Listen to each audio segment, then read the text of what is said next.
বাংলাদেশ থেকে আপনি জাপানে চলা একটা রিকন্ডিশনের গাড়ি কিনবেন যেটা রেজিস্ট্রেশন বিহীন, তার মানে যেটাকে আমরা বাংলাদেশিরা নতুনই বলে থাকি। এই টাইপের একটা গাড়ি কিনলে আপনাকে কিন্তু একটা অকশন শিট দেওয়া হয়। এখন সেই অকশন শিটটা কিভাবে আপনি ভেরিফাই করবেন সেটা আজকের ভিডিওতে দেখাবো। আমার কাছে মনে হয় বাংলাদেশ থেকে কোনো গাড়ি কেনার আগে অকশন শিটটা ভেরিফাই করে ট্রু রিপোর্ট জেনে নেওয়া উচিত। কিভাবে করবেন সেটা চলুন দেখা যাক। গাড়ির অকশন শিট ভেরিফাই করার জন্য আপনি যেটা করবেন, আপনার মোবাইল ফোন কিংবা কম্পিউটার থেকে যে কোনো একটি ব্রাউজার ওপেন করবেন এবং ইউআরএল বার টাইপ করবেন carmodsbd.com।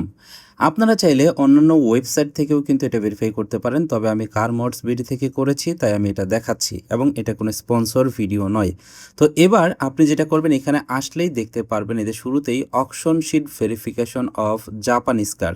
তো এবার আপনি এইখানে জাপানিজ কারের অকশন শিট ভেরিফাই করতে পারবেন। এর জন্য এখানে এই যে চেসিস নাম্বারটা দিবেন, আপনার অকশন শিট যেটা আপনাকে দিবে সেই অকশন শিটের ভিতরে আপনি চেসিস নাম্বারটা পেয়ে যাবেন। সেই চেসিস নাম্বারটা এখানে দিবেন। চেসিস নাম্বারটা এখানে দিয়ে আপনি সার্চ করবেন।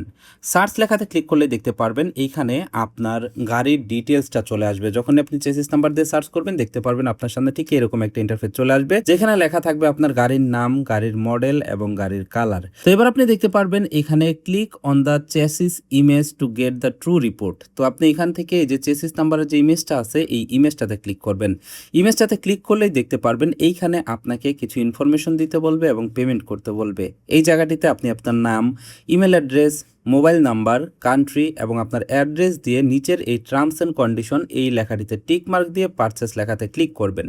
এটা ট্রু রিপোর্ট বা অকশন শিট ভেরিফাইয়ের জন্য এই ওয়েবসাইট থেকে আপনাকে 800 টাকা পেমেন্ট করতে হবে। আমি অন্যান্য সাইটও দেখেছি, সেখানেও একই রকমের রেট। তো এখানে সকল ডিটেলস দিয়ে পারচেস লেখাতে ক্লিক করলে দেখতে পারবেন আপনাকে পেমেন্ট গেটওয়েতে নিয়ে আসবে। আপনি চাইলে বিকাশ, রকেট, নগদ, উপায়ের মাধ্যমে পেমেন্ট করতে পারবেন, অথবা আপনি চাইলে ইন্টারনেট ব্যাংকিং কার্ডের মাধ্যমে পেমেন্ট করতে পারবেন। তো আমি এখানে কার্ডের মাধ্যমে পেমেন্ট করে দিলাম। পেমেন্ট করা হয়ে গেলে দেখতে পারবেন এখানে লেখা আসবে থ্যাঙ্কস ফর ইউর অর্ডার এবং এখানে একটা রেফারেন্স নাম্বার আপনাকে দেওয়া হবে। আপনি এখানে কিছুক্ষণ সময় অপেক্ষা করবেন, দেখতে পারবেন আপনাকে রিডিরেক্ট করে নিয়ে গেছে কারমোডসের ওয়েবসাইটে এবং আপনি দেখতে পারবেন এখানে আপনাকে পিডিএফ ফাইল ডাউনলোড করার কথা বলবে এবং এটাই হচ্ছে আপনার ট্রু রিপোর্ট। এখানে কিন্তু আপনার ট্রু রিপোর্টটা শো করবে। আপনি ডাউনলোড পিডিএফ লেখাতে ক্লিক করলে পরে কিন্তু এই ট্রু রিপোর্টটা ডাউনলোড করতে পারবেন। এটা কিন্তু জাপানিজ অকশন শিটের ট্রু রিপোর্ট। আপনাকে যেটা দেওয়া হয়েছে সেটা নিচের দিকে গেলে দেখতে পারবেন আপনার যে অকশন শিটটা আপনাকে দেওয়া হয়েছে সেই অকশন শিটটার যে মেইন কপি সেটা চলে আসবে। তার মানে গাড়ির যে মেইন অকশন শিট সেটা চলে আসবে। এবার আপনাকে শোরুম থেকে যে অকশন শিট দিয়েছে সেটার সাথে আপনি এটাকে কম্পেয়ার করে দেখতে পারবেন সেটা কোনো গরমিল আছে কিনা। নিচের দিকে গেলেই কিন্তু আপনি গাড়ির ছবিও দেখতে পারবেন, একটা কিউআর কোডও দেখতে পারবেন। তো এবার জাস্ট এখান থেকে আপনি এই ডাউনলোড পিডিএফ লেখাতে ক্লিক করে আপনার গাড়ির ট্রু রিপোর্টটাকে আপনি ডাউনলোড করে নিতে পারবেন বা ভেরিফাই অকশন শিটটা আপনি ডাউনলোড করে নিতে পারবেন। এটাই ছিল আজকের ভিডিও। আশা করছি এইভাবে আপনি গাড়ি নেওয়ার আগে সেই গাড়ির অকশন শিটটাকে ভেরিফাই করতে পারবেন, সেই অকশন শিটের ট্রু রিপোর্টটা দেখে নিতে পারবেন।